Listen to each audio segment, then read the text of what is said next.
So, sino kaya ang nakinabang sa korupsyong inamin ng sarili niyang ama? Tandaan po natin, ang Pangulo. Ang nais ng Pangulo ay maiangat ang buhay ng bawat Pilipino. Nandiyan po ang mga programa ng Pangulo, ang mga kadiwa centers, kadiwa ng Pangulo, 20 pesos kada kilo na bigas, walang gutom program at iba pa. So alam natin, hindi lamang sa halaga ng 500 nagwawakas ang gusto ng Pangulo para maiangat ang buhay ng Pilipino.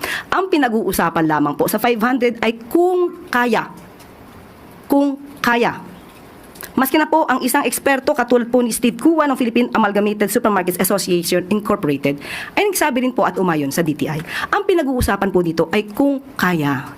Iba po ang usapin na dapat mas marangya, mas festive kapag pinag-usapan natin ang handaan pamasko. Ang pinag-usapan natin dito ay kung kaya.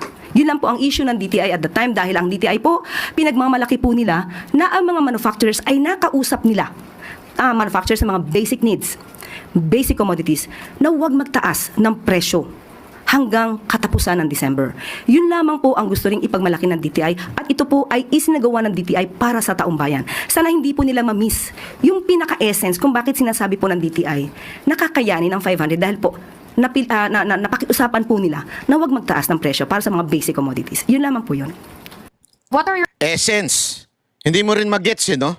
Wala ka rin talagang essence. Eh di sana sinabi nyo na lang na pinakiusapan namin. Hindi kayo nagbigay ng, alam mo yon, ng amount. Kasi alam nyo hindi kakasya eh. Ginagawa na kayong katatawanan sa TikTok at saka sa Facebook. Bakit? May spaghetti, walang sauce. Di ba? May macaroni, walang laman kung hindi yung macaroni lang. May salad, puro saging lang ang nandun. Ginagawa na kayong katatawanan kasi, again they're not talking about per person here. They're talking about family. Eh average mo nga, apat. Actually, himala na yun, may apat sa isang pamilya. Saka nakakitang Pasko, Noche Buena, apat lang nagse-celebrate. Baka ako lang yun. Ako lang kasi nag-celebrate mag-isa. Hindi, biro lang. Meron din man ako kasama. Kayo naman, no? Masyado kayo mapang-api. Di ba?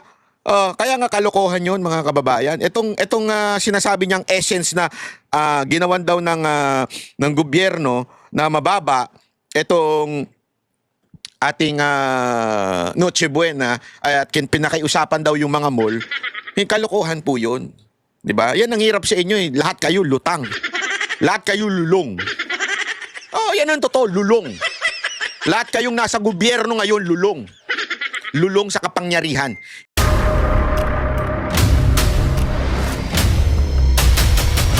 Bago tayo mag-umpisa, baka pwede nyong i-like ang video na to. Malaking bagay ang like sa aming mga content creators. Maraming salamat po.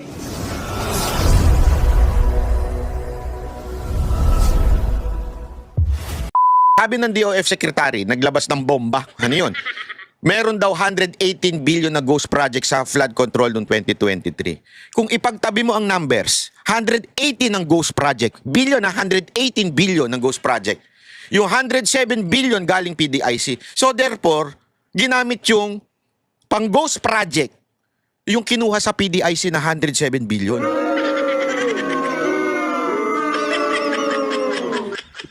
Imagine niyo yun, mga kababayan. Tayong mga nagdi-deposit sa bangko, nabawasan yung insurance natin. Ibig sabihin kung magkaloko-loko, di ba? Kung magkaloko-loko, wala na. Nabawasan na ng 107 billion. So, ibig sabihin nito, nga tayo, kung sakasakali. Ang matindi, okay lang sana kung ginamit sa tama. Hindi. Ibinigay sa mga congressman, sa mga senador, at sa iba pang mga opisyal ng gobyerno. At ang malungkot nito, even the undersecretaries have blood control insertion.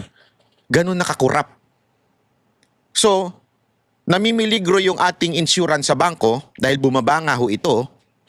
Tapos, sasabihin nila na pati pala yung mga undersecretary kumikbak. Baka sabihin nyo niloloko ko kayo. Eto, panoorin nyo.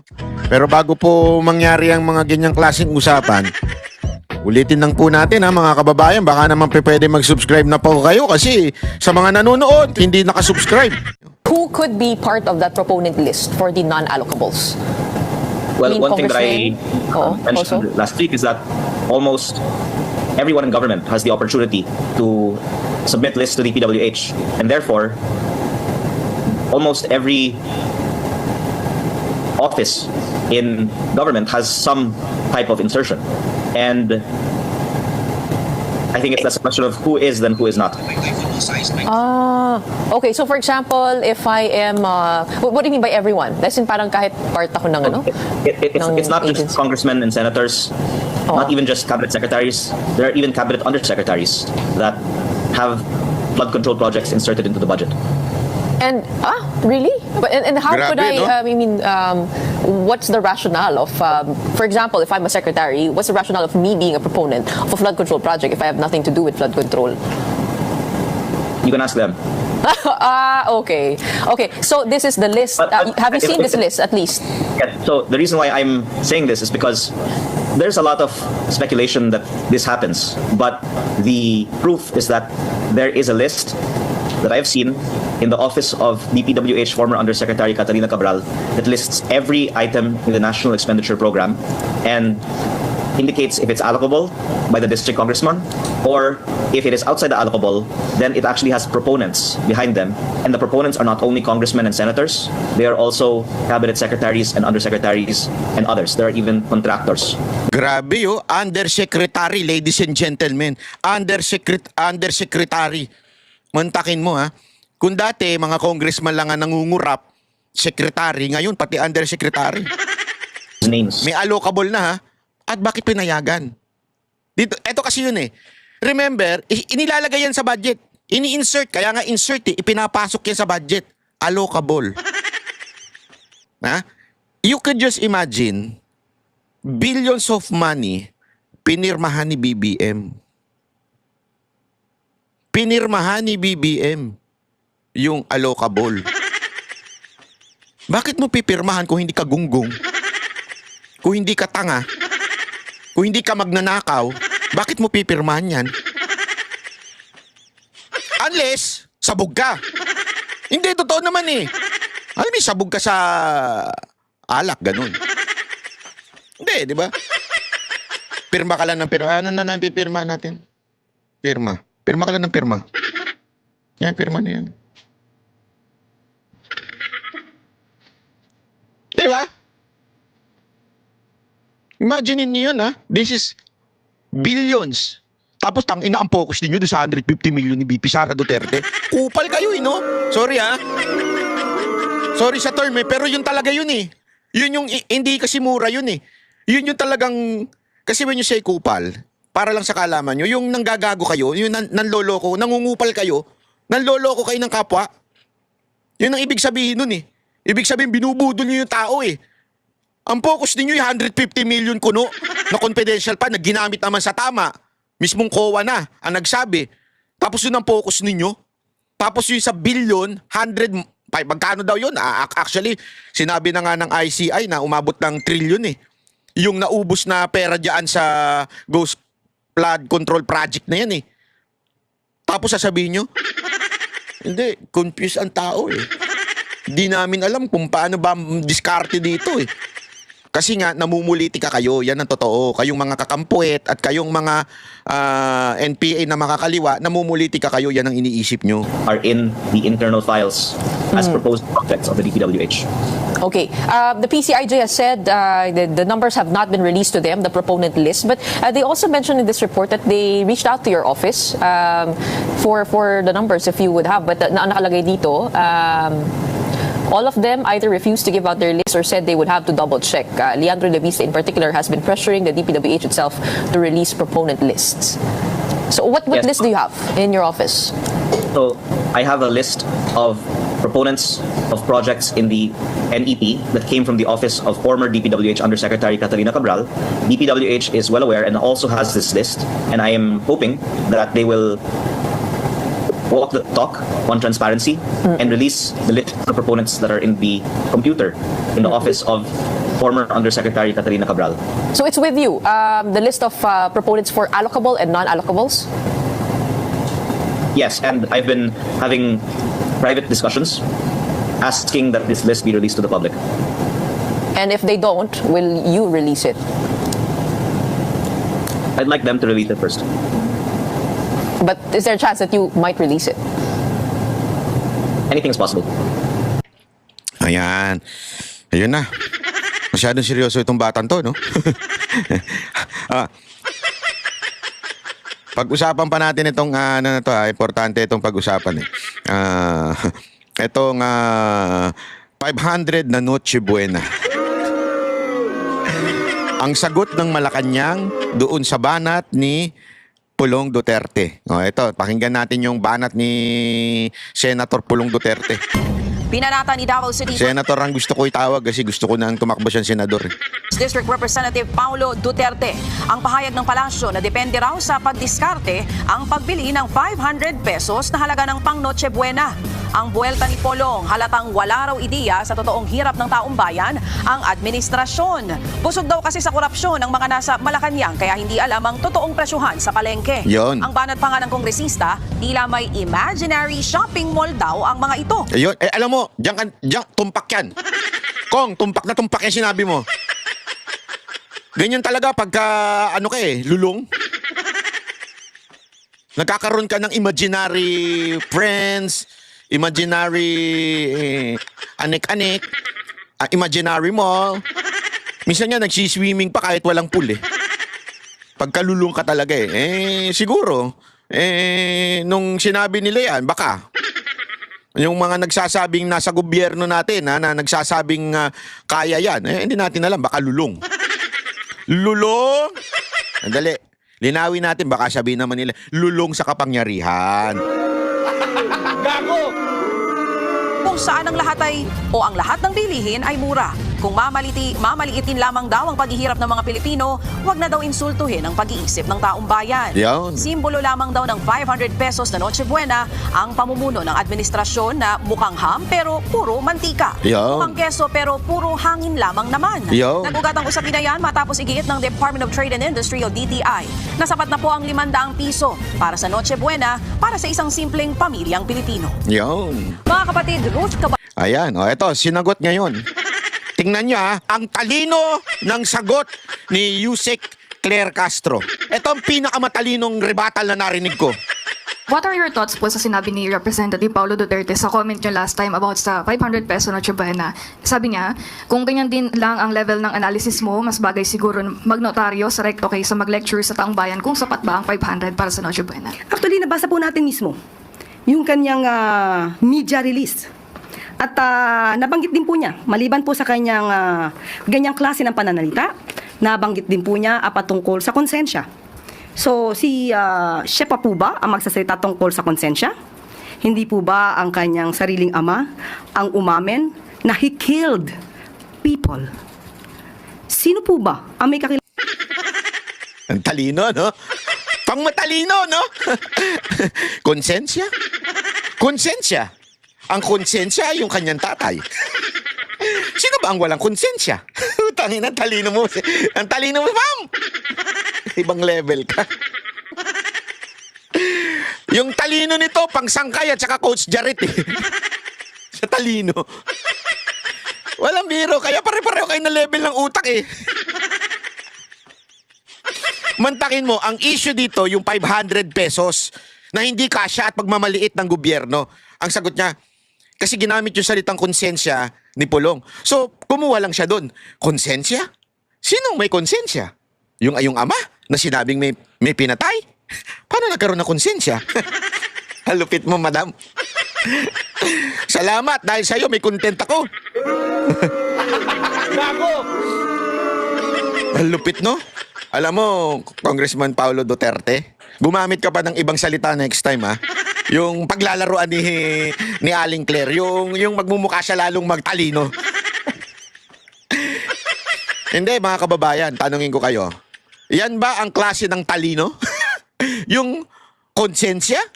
Kukuha siya ng salita na hindi naman yung punto.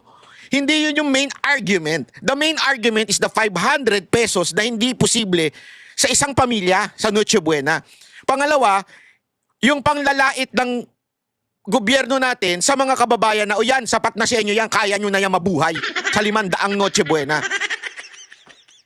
Yung baliwala ng ating tradisyon at kaugalian na nagse-celebrate tayo during the Christmas. Para lang masabing, hindi tumaas ang presyo ng bilihin, kasi ang 500.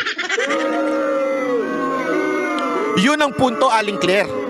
Hindi yung konsensya, ang konsensya ng iyong tatay ay pumatay daw siya ng and I would not even argue with that. Kasi alam mo naman na kung meron man sabihin si Pangulong Duterte na pinatay ko kayo, not literal na siya mismo yung pumatay. Ang sinabi niya, umalis kayo dito, kayong mga adik, kayong mga durugista, kayong mga pusher, or papatayin ko kayo. Pero meron ka bang pangalan na mabanggit na napatay ni Pangulong Duterte? That he was convicted of killing a person? And you know, as a lawyer, crime is personal. Hindi pa pwedeng generic. Hindi pa pwedeng, pinatay ko kayong lahat. Hindi pwedeng ganun. Kailangan name names. Sa madaling salita, you are a lawyer na hindi bibigay ng sapat na ebidensya. Kala na hitman at kayang magpaliquidate. At sino rin po ba ang umamin na hindi gumagalang sa human rights? Now, are we talking about conscience? At patungkol sa sinabi rin po niyang korupsyon, hindi po ba ang sarili niya ring ama ang siyang umamin na siya ay korap? So, sino kaya ang nakinabang sa korupsyong inamin ng sarili niyang ama? Tandaan po natin, ang Pangulo. Ang nais ng Pangulo ay maiangat ang buhay ng bawat Pilipino. Nandiyan po ang mga programa ng Pangulo, ang kadiwa centers, kadiwa ng Pangulo, 20 pesos kada kilo na bigas, walang gutom program at iba pa. So alam natin, hindi lamang sa halaga ng 500 nagwawakas ang gusto ng Pangulo para maiangat ang buhay ng Pilipino. Ang pinag-uusapan lamang po sa 500 ay kung kaya. Kung kaya. Maski na po ang isang eksperto katulad po ni Steve Kua ng Philippine Amalgamated Supermarkets Association Incorporated ay nagsabi rin po at umayon sa DTI. Ang pinag-uusapan po dito ay kung kaya. Iba po ang usapin na dapat mas marangya, mas festive kapag pinag-usapan natin ang handaan pamasko. Ang pinag-usapan natin dito ay kung kaya. Yun lang po ang issue ng DTI at the time dahil ang DTI po, pinagmamalaki po nila na ang mga manufacturers ay nakausap nila. Manufacturers ng mga basic needs, basic commodities, na huwag magtaas ng presyo hanggang katapusan ng December. Yun lamang po ang gusto ring ipagmalaki ng DTI at ito po ay isinagawa ng DTI para sa taong bayan. Sana hindi po nila ma-miss yung pinaka-essence kung bakit sinasabi po ng DTI na kakayanin ng 500 dahil po napakiusapan po nila na huwag magtaas ng presyo para sa mga basic commodities. Yun lamang po yun. What are your Essence. Hindi mo rin mag-gets, no? Wala ka rin talagang essence. Di sana sinabi nyo na lang na pinakiusapan namin. Hindi kayo nagbigay ng, alam mo yon, ng amount. Kasi alam nyo hindi kakasya eh. Ginagawa na kayong katatawanan sa TikTok at saka sa Facebook. Bakit? May spaghetti, walang sauce. Di ba? May macaroni, walang laman kung hindi yung macaroni lang. May salad, puro saging lang ang nandun. Ginagawa na kayong katatawanan kasi, again they're not talking about per person here. They're talking about family. Average mo nga, 4. Actually, himala na yun, may 4 sa isang pamilya. Saka nakakitang Pasko, Noche Buena, 4 lang nagse-celebrate. Baka ako lang yun. Ako lang kasi nag-celebrate mag-isa. Hindi, biro lang. Meron din man ako kasama. Kayo naman, no? Masyado kayo mapang-api. Di ba? Kaya nga kalokohan yun, mga kababayan. Itong sinasabi niyang essence na ginawan daw ng gobyerno na mababa, itong ating Noche Buena at pinakiusapan daw yung mga mall, kalokohan po yun. Di ba? Yan ang hirap sa inyo eh. Lahat kayo lutang. Lahat kayo lulong. Yan ang totoo, lulong. Lahat kayong nasa gobyerno ngayon, lulong. Lulong sa kapangyarihan. Hindi nyo na alam kung ano ang tama. Hindi nyo na alam ang tunay na damdamin at nararamdaman ng mga Pilipino. lalong-lalo na yung mga ordinaryong Pilipinong tulad namin. Hindi nyo na alam. Kayo ay, sabi nga, di ba, kung yung kay Pinoy is walang empathy, kayo walang ecstasy. Puro Coca-Cola. Tama, mali. Ay, sabi ko sa inyo eh. Huwag kaming mga Pilipino. Kaya niloloko nyo taong bayan eh. Di ba? Ito, ipakita lang natin ha kasi importante ito eh. Ngayong araw na ito, sinuspinde nirekomendang isuspindihin si Kiko Barsaga ng 60 days. Okay? Pero kanina, tingnan nyo, may konting tension. Konti lang naman ha. Konti lang. Ito. Yan. Pasok. Pasok mga suki. Kiko Barsaga is hereby recognized. Okay. Yan na. Testing. Yan yung kanyang ano kanina eh.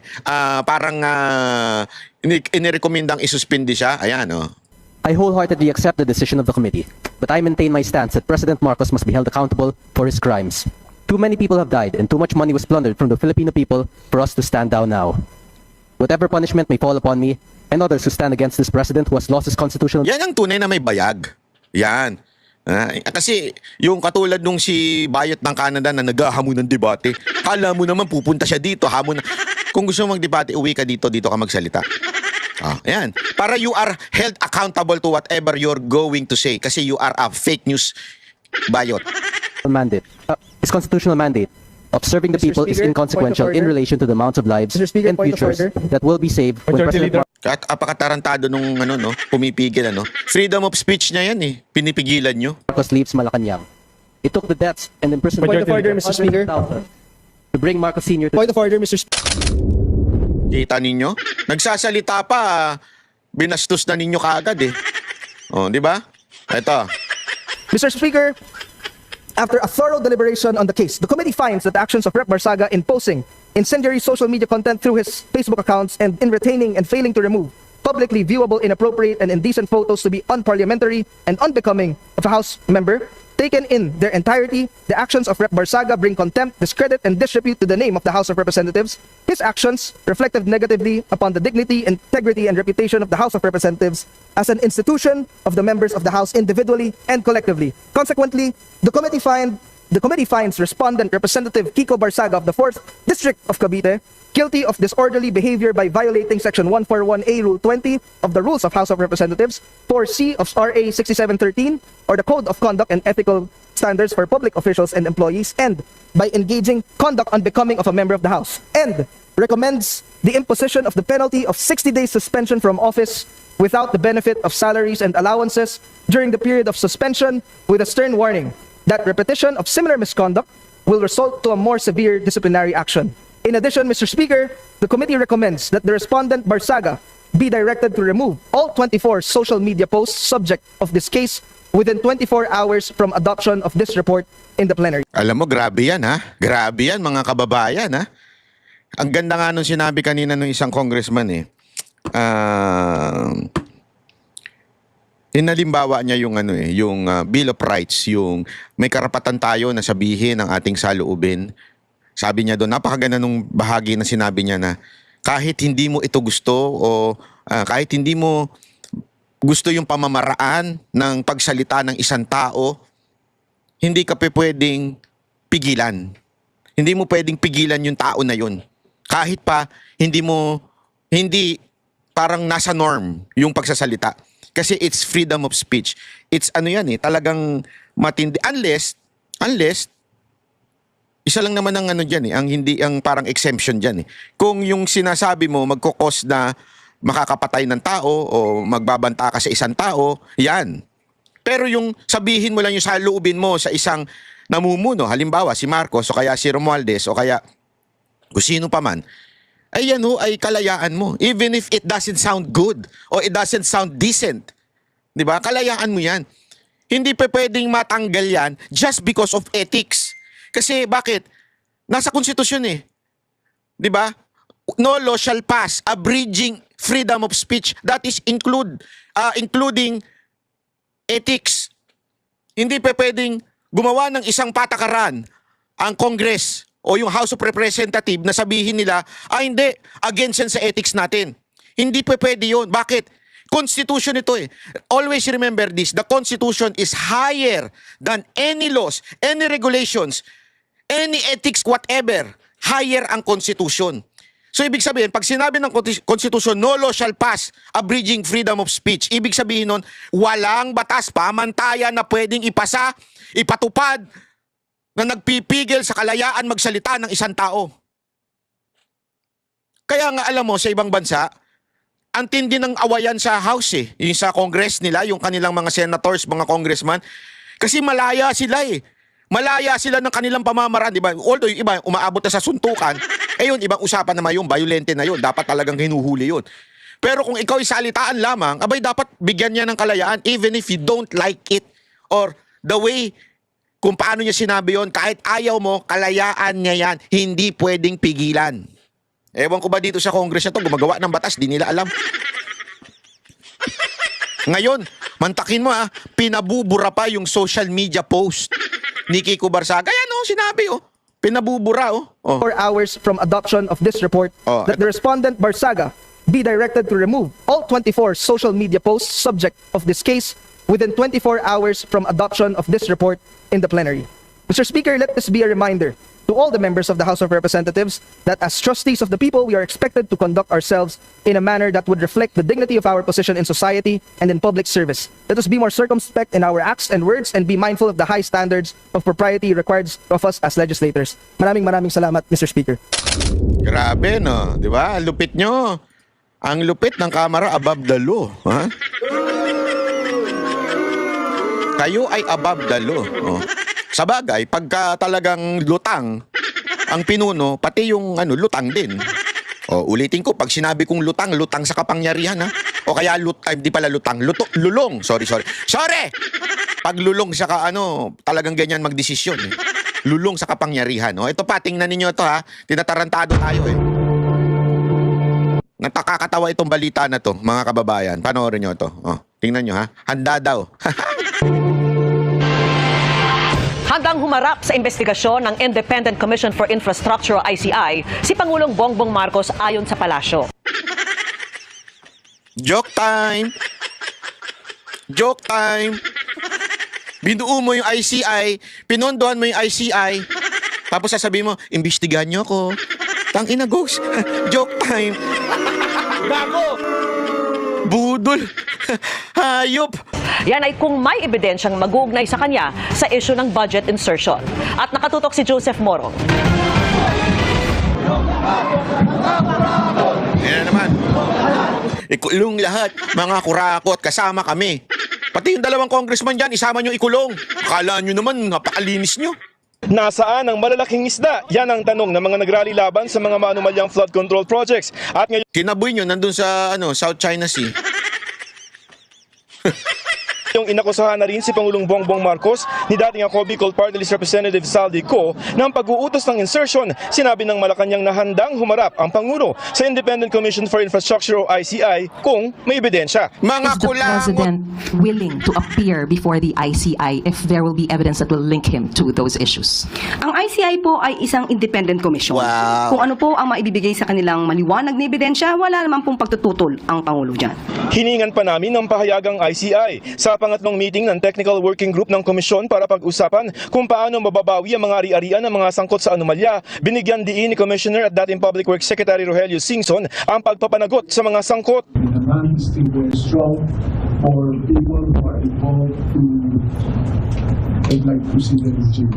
At habang pinoproseso ang pagpapakulong sa mga sangkot, hinahabol na ng pamahalaan ng assets o ari-arian ng mga sangkot sa anomalya.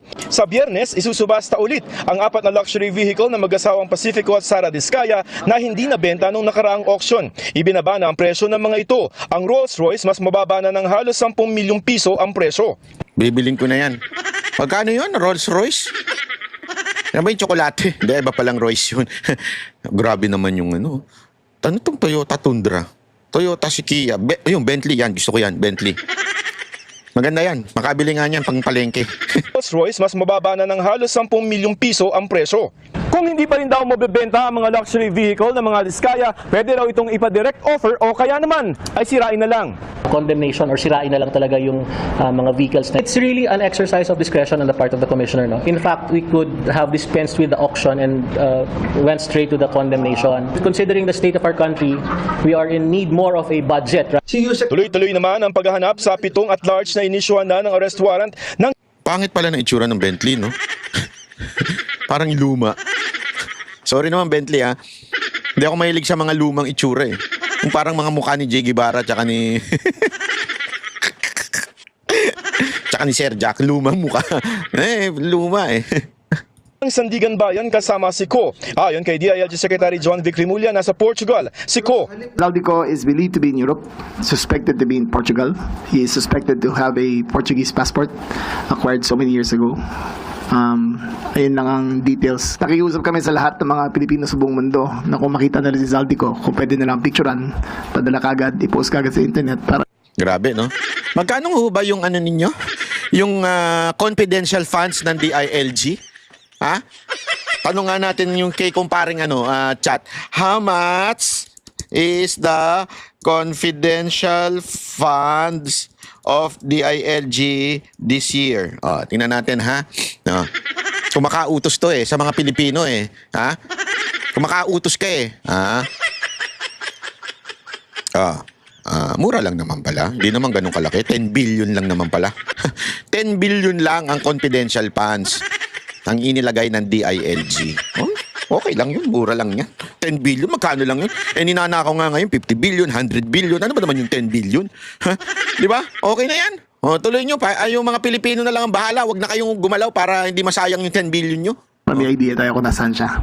Ang isa naman taga DPWH nasa Israel. Ayon naman sa PNP-CIDG, may mga taga SunWest Corporation na kinasuhan sa Sandigan Bayan ang nagpahayag na gusto ng sumuko. May back channel po na sa amin. And siyempre wala po silang personal na abogado and ano ba naman yan? Yung audio di ayusin! parang napabayaan. So they're takot also. We're trying to...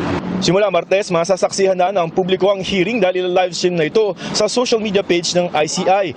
Handa raw ang mga kongresista na magpa-live stream at hindi hihingi ng executive session sa ICI. Matatandang sumulat si House Majority Leader at Presidential Son Congressman Sandro Marcos na handa siyang tumistigo sa ICI. Para sa GMA Integrated News, Joseph Morong. Ayan, so... Ama naming Diyos na makapangyarihan sa lahat, salamat po sa iyong pagmamahal na hindi nagmamaliw. Sa gitna ng kaguluhan sa aming bansa, turuan niyo po kaming magtiwala sa iyong hustisya at hindi sa hustisya ng tao. Linisin niyo po ang aming mga puso at ituro niyo po ang tamang daan ng katotohanan at pag-ibig.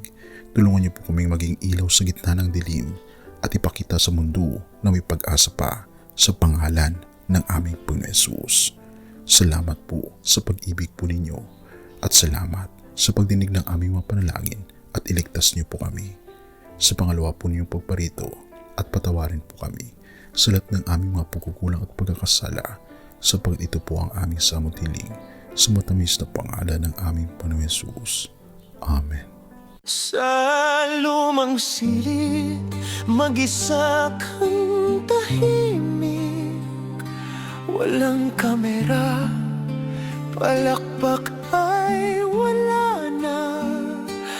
Ngunit sa bawat pader ng bayang iniwan mo, may pangalan mong di na mabubura.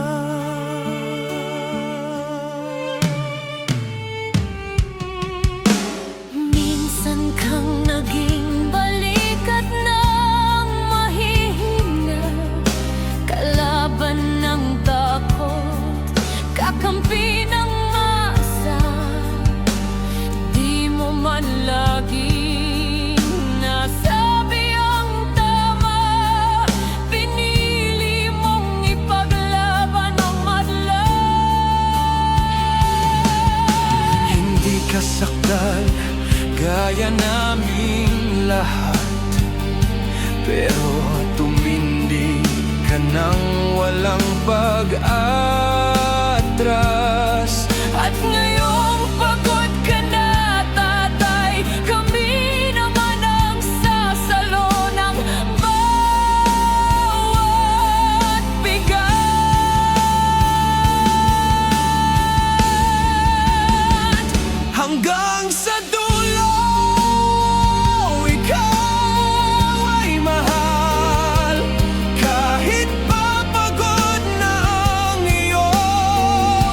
katawan.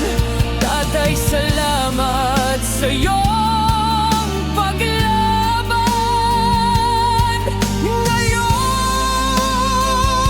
kami naman hanggang sa dulo. Di ka namin iiwan. Ang kwento mo'y dala ng bayan.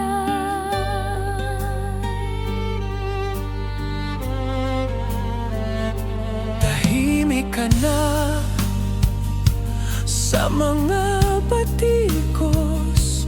Wala nang tugon, wala nang galit, pero sa mata ng mga maralita, naroon pa rin ang tapat mong alaala. Marami mang di nakaintindi, marami pa rin ang di nakakalimot. At ngayong wala ka ng kapangyarihan, tatay, ang magtatanggol sa'yo ay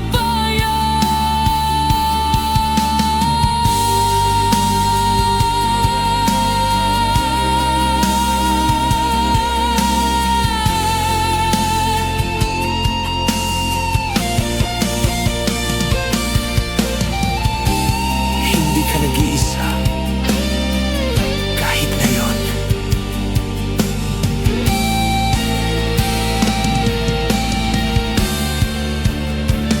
Hanggang sa dulo, tangan ka pa rin sa puso ng batang minsan mong pinakain.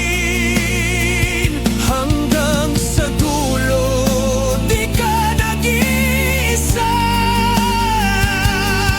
Ang dasal ng bayan ay sa'yo pa rin. Tatay, kami naman ang lalaban sa ngalan mo, sa alaala mo. Hanggang sa dulo,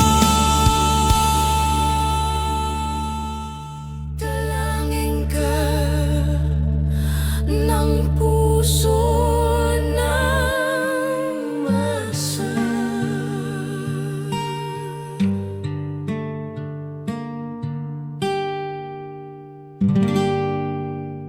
At yun na nga mga kababayan, ano na ang masasabi mo? Kung mayroon kayong hinaing at komento patungkol sa balitang ito, please comment down below. Pag-uusapan natin yan sa comment section. At kung nagustuhan nyo ang video, ay huwag kalimutang mag-like at i-share na din para mas marami pang makaalam at umabot ito sa marami sa ating mga kababayan. Maraming salamat po. Mabuti pa ang sardinas may label. Eh tayo, wala. Oo nga pala. Nay, ito na yung bayad ko sa isa, ano? O, kunin mo yung isa. Isa muna, iyan, no? Tapos, isa pa, di ba? 4 dapat na sardinas, eh. O, yan. 3 na. Pang-4 na sardinas. O, okay na.